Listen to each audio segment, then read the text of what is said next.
लीजिए, आज मैं शेयर करने जा रही हूँ बरसात में बना करके खाई जाने वाली टेस्टी सुपर सॉफ्ट और क्रिस्पी पराठे की रेसिपी, जो कि बहुत ही टेस्टी बनती है। इसे बिना अचार और बिना सब्जी के भी आप खा सकते हैं। तो चलिए शुरू करते हैं। वेलकम बैक टू अंशु का पाकवान। मैंने यहाँ पे ले लिया है होल व्हीट फ्लोर। तो मैंने यहाँ पे गेहूं का आटा लिया है 1 कप। बस मैंने यहाँ पे 1 कप गेहूं का आटा का इस्तेमाल किया है। आप चाहे तो यहाँ पे मैदा का भी इस्तेमाल कर सकते हैं। अब मैं यहाँ पे डाल ले रही हूँ कसूरी मेथी। तो मैं यहाँ पे 1 चम्मच कसूरी मेथी डाल ली हूँ। हाफ टी स्पून में अजवाइन और क्लौजी को मिक्स करके डाल ली हूँ। उसके बाद मैं यहाँ पे थोड़ा सा नमक भी ऐड कर ले रही हूँ। अब मैं यहाँ पे डाल ले रही हूँ घी। तो घी या ऑयल किसी भी चीज़ का आप इस्तेमाल कर सकते हैं। तो 2 टेबल स्पून हमें यहाँ पे घी डाल लेना है। उसके बाद हमें इसे हाथों से अच्छी तरह से पहले मिक्स कर लेना है। तो 1 से 2 सेकंड के लिए आप इसे मिक्स कर लीजिए अच्छी तरह से। जितने भी हमने घी डाला है आटा के साथ हल्के हाथों से, बिल्कुल इसी तरह से जैसे मैं अभी आपको अपनी वीडियो में दिखा रही हूँ, बिल्कुल उसी तरह से हमें मसल लेना है। अब मैं इसमें पानी डाल दूंगी। तो थोड़ा थोड़ा हमें पानी डाल करके इसका एक सॉफ्ट डो बना करके तैयार कर लेना है। तो चलिए मैं यहाँ पे सॉफ्ट डो बना करके तैयार कर ली हूँ। बिल्कुल हाथों से अच्छे से इसे मसल लीजिएगा, तभी आपके ये जो पराठे बनेंगे बहुत ही सॉफ्ट बनेंगे और क्रिस्पी बनेगी। तो चलिए डो हमारा बनकर तैयार हो चुका है। अब मैं इसे रख देती हूँ जब तक साइड में कवर करके। इतने में हम टेस्टी साइज़ का स्टफिंग बना लेते हैं। तो चलिए जब तक मैं इसे साइड में रख दी हूँ, अब मैंने यहाँ पे ले लिया है चना का सत्तू। तो मैंने यहाँ पे 1 कप चना का सत्तू का इस्तेमाल किया है। जो भुना हुआ चना होता है ना, उसका सत्तू आसानी से मार्केट में अवेलेबल है फ्रेंड्स, मिल जाती है। तो हमें यहाँ पे भुना हुआ चना का सत्तू का इस्तेमाल करना है। अब मैं इसमें डाल दे रही हूँ प्याज। तो एक छोटे साइज़ का मैंने प्याज को बारीक कट कर डाल दिया है। प्याज डालना पूरी तरह से ऑप्शनल है, आप चाहें तो डालिएगा।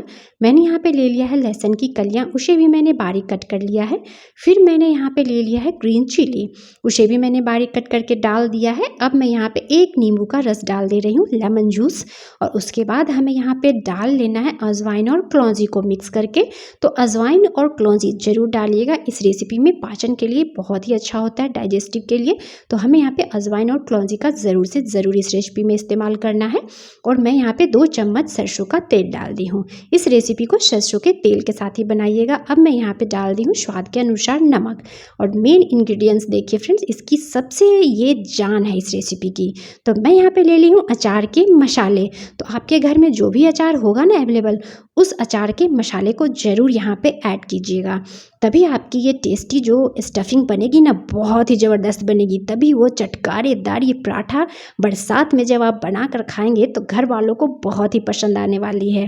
बिल्कुल अंशु का पाकवान स्टाइल से इस स्टफिंग को तैयार कीजिएगा फ्रेंड्स। तो सभी चीज़ों को डालने के बाद मैंने मसल लिया है। अब हमें इसमें थोड़ा सा पानी डालना है, पानी ज़्यादा नहीं डालिएगा। देखिए अभी हमें किस तरह का इस स्टफिंग को रखना है, बिल्कुल इसी तरह की स्टफिंग को हमें रेडी करनी है। देखिए जैसे मैं अभी आपको अपनी वीडियो में दिखाई हूँ फ्रेंड्स, बिल्कुल उसी तरह से इस स्टफिंग को आप तैयार कीजिएगा। तो चलिए आटा को देख लेते हैं। तो देखिए आटा भी हमारा बिल्कुल ही अच्छी तरह से सॉफ्ट हो चुका है। जितने में हमने स्टफिंग की तैयारी की है, उतने देर में हमारा आटा भी अच्छी तरह से सेट हो चुका है। हाथों में थोड़ा सा सूखा आटा लगा ले और इसमें से हमें लोई तोड़ लेनी है। बिल्कुल इस तरह से हमें लोई तोड़नी है और हथेलियों पे रख कर राउंड राउंड कर देना है बिल्कुल। अब मैं इसमें सूखा आटा लगा लूँगी। तो लोई में हमें थोड़ा सा सूखा आटा लगा लेना है, डस्ट कर लेना है। अब साइड से हमें पतला रखना है, बिल्कुल इस तरह से, बीच में आप पतला ना करें। जैसे मैं अभी आपको अपनी वीडियो में दिखा रही हूँ फ्रेंड्स, उसी तरह से बनाइएगा इस रेसिपी को। बहुत ही टेस्टी और इंस्टेंट ये रेसिपी बन करके तैयार हो जाती है। तो इस तरह से हमें बीच में थोड़ा सा देखिए होल कर देना है, जैसे अभी आपको दिखा रही हूँ। अब इसके अंदर हमें स्टफिंग डाल देनी है। तो जो सत्तू की स्टफिंग अभी हमने बनाकर तैयार की है ना, तो मैं यहाँ पे 2 चम्मच सत्तू की स्टफिंग डालकर हाथों से हल्का सा प्रेस कर देना है, बिल्कुल हल्के हाथों से। उसके बाद हमें यहाँ पे क्या करना है, सलवटे दे देना है। देखिए बिल्कुल इसी तरह से हमें, जैसे मोमोज़ वगैरह बनाते हैं ना, बिल्कुल उसी तरह से हमें सलवटे दे देना है और राउंड कर देना है। ऊपर का जो आटा एक्स्ट्रा बचेगा उसे आप चाहे तो तोड़कर निकाल भी सकते हैं। और इसे हमें अच्छे से हथेलियों पे रख देना है। चलिए अब दूसरा भी मैं एक आपको दिखा दे रही हूँ। दूसरा भी मैंने बिल्कुल इसी तरह से लोई तोड़ लिया था। इसके अंदर भी हमें 2 चम्मच भर कर के स्टफिंग डालनी है। तो चलिए मैं यहाँ पर भर कर के स्टफिंग डाल दे रही हूँ और उसके बाद मैं इसमें भी सलवटे दे दूँगी। फ्रेंड्स अगर आप सभी को मेरी मेहनत और मेरी रेसिपी पसंद आए तो मेरे चैनल को अगर सब्सक्राइब नहीं किए हैं तो सब्सक्राइब भी कीजिएगा और मेरी वीडियो को ज़्यादा से ज़्यादा लाइक और शेयर भी कीजिएगा। तो देखिए अब मैं इसे ऊपर का जो आटा का पार्ट है उसे मैं तोड़ूंगी नहीं, इसे बिल्कुल इसी तरह से इसी के साथ मैंने फोल्ड कर दिया है। बिल्कुल आप चाहे तो आटा के ऊपर का जो एक्स्ट्रा पार्ट होता है उसे हटा भी सकते हैं या फिर इसी तरह से तोड़ के बना सकते हैं, उसके अंदर फोल्ड कर दीजिए। तो चलिए दोनों में से जो भी जैसे भी आपको सुविधा लगे वैसे बनाइएगा। सूखा आटा लगा लीजिएगा, डस्ट कर लेना है, चकले पे डालकर हमें इसे बेल लेना है। बेलन को आप हल्के हाथों से चलाइएगा, ज़्यादा प्रेस नहीं दीजिएगा फ्रेंड्स। बिल्कुल इसी तरह से हमें बेल लेना है। अभी मैं आपको उठा करके इसकी थिकनेस दिखा देती हूँ। देखिए बिल्कुल इसी तरह का हमें इसको थिक रखना है, ज़्यादा मोटा नहीं ज़्यादा पतला नहीं। चलिए तवा को मैंने यहाँ पे गर्म कर लिया था, गर्म होने रख दिया था, और तवा जब हमारा गर्म हो जाएगा तब हमें इस पर डाल लेने हैं पराठे को। और पराठे को डालने के बाद आप इसे मीडियम फ्लेम पे उलटते पलटते हुए हमें इसे सेकना है। तो मैं इसमें घी लगा रही हूँ, आप चाहे तो यहाँ पे ऑयल बटर किसी भी चीज़ का इस्तेमाल कर सकते हैं।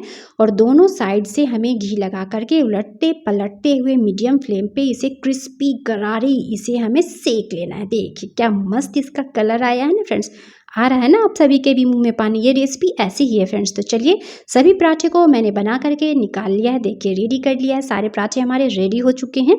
तो बिल्कुल इस रेसिपी को ट्राई कीजिएगा फ्रेंड्स, बनाना तो बनता ही है। अब इसकी देखिए कितना सॉफ्ट है, बहुत ही सॉफ्ट, और इसे आप चाहे तो आराम से सफ़र के दौरान भी ले जा सकते हैं। और देखिए मैं तोड़कर आपको इसके अंदर की स्टफिंग दिखा रही हूँ, देखिए कितना मस्त इसके अंदर स्टफिंग भी एकदम से चिपका हुआ है। बिल्कुल इसी तरह से बनाइएगा जैसे अंशु का पाकवान में आज मैं अपनी इस टेस्टी से पराठे की रेसिपी शेयर की हूँ फ्रेंड्स। इसी तरह से एक बार इस रेसिपी को ज़रूर ट्राई कीजिएगा और स्टफिंग बिल्कुल अंशु का पाकवान स्टाइल से बनाइएगा। तो सुपर सॉफ्ट पराठा हमारा बन करके तैयार हो चुका है। बिना सब्जी या बिना अचार के भी इस टेस्टी से पराठे को खाएँ, सफ़र के दौरान भी ले जाएँ। चलिए मिलते हैं नेक्स्ट वीडियो में, बाय बाय।